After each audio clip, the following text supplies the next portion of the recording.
In this video, we're talking about how to save for a wedding. It's a big life event, but it can be expensive.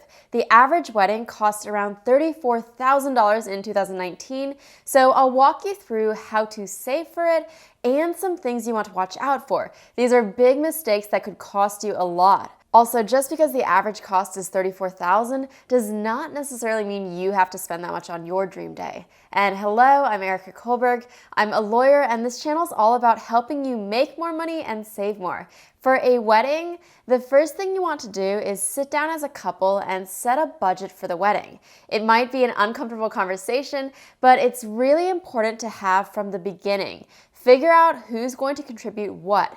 Maybe you'll split it down the middle so you can each pay half, or maybe you know that your parents want to help out a little, so you'll factor that in. Also talk about what things are priorities that you don't want to compromise on versus things that aren't so important. For my wedding, a priority was having a professional photographer and videographer, and we also wanted to have live entertainment for the guests to enjoy, so we were willing to set aside a good portion of the budget to splurge for that, but some of the other things I didn't really care about. Floral arrangements didn't matter to me. I wasn't set on a particular dress. A lot of things like hair and makeup, I was honestly just looking for the best deal. One of the big mistakes is not setting a budget in the beginning, because if you don't, things can balloon out of control very quickly. You want to do research on costs so that you can set a realistic budget. Things you wouldn't necessarily expect, like alterations on your dress and gifts for your guests, will sneak up on your budget. Besides the basics like the photographer and videographer, venue, and food and drinks, you want to make sure you're factoring in things like lodging, transportation, wedding weekend events like a rehearsal dinner or day after brunch, the marriage license, bachelor and bachelorette parties, and beauty treatments. You also might want to account for tips for people like the caterers, vendor meals, cake cutting fees, coffee bar fees. There's a lot. The benefit of talking ahead of time about what your priorities are is that you can start from allocating a portion of your budget to those priorities first, then using whatever's left over to go towards the other things as a couple that you've decided aren't as important to you. For my wedding, by the time we got down to the flowers, which were not a priority to us, I think we had enough in the budget left for 1 or 2 flowers on each table, so that's what we did. But because we didn't splurge on things like the flowers, we were able to get live entertainment for the guests, and that was so much more important to us. Once you set the budget, and it should be an exact dollar amount, then it's going to be about making sure you stay within that budget as you're planning the various aspects of your wedding, and at the same time, saving up to meet that goal. Staying within the budget will also set you up for success in your other life goals. One of the big mistakes to avoid is losing sight of your other financial goals as you're saving for the wedding. If you're also trying to save for a down payment and trying to invest, you don't want to just stop those completely. If you watch this video, I talk about how to budget and have a free budget tracker you can download, so I'll link that below for you to watch after this video. When you're saving up for your wedding, think about where you can cut expenses, because even the small savings will add up. I usually just like to take a look at my last 30 days of expenses and see what maybe wasn't necessary and I could do without for a few months. Also, maybe you decide that since you're saving for your wedding, you don't need to upgrade to the latest iPhone, or you can do without the new wardrobe. Before I talk about some great savings tips you have to know for your wedding, I wanted to mention the SoFi app that I use, since it can help you with saving for your wedding. And thank you to SoFi for sponsoring this portion of the video.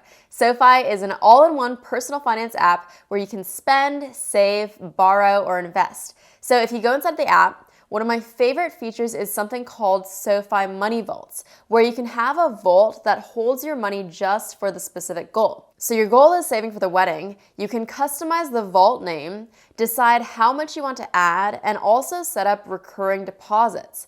Let's say that your wedding is 10 months away and you get paid every 2 weeks. So you'll have 20 paychecks coming in before the wedding.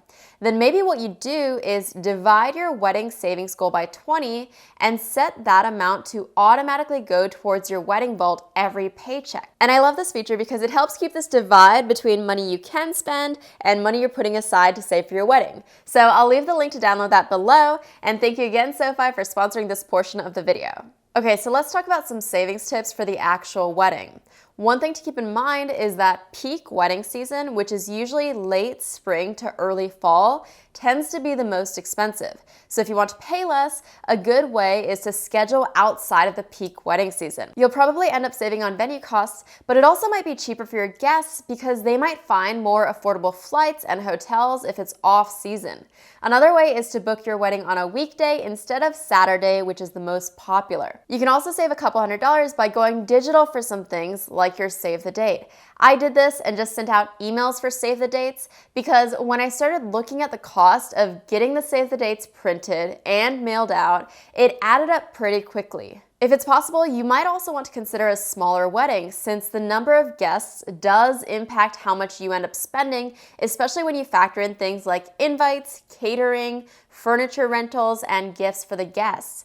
Or get creative about trying to do as many things on your own as you can, DIY style. You can make your own decorations or even hand make the gifts for your guests. Pinterest is a really great place to get inspiration for those do-it-yourself type ideas. Also, a lot of times, food and drink are the most expensive individual line items, so if you can do that yourself, that could save you a lot of money.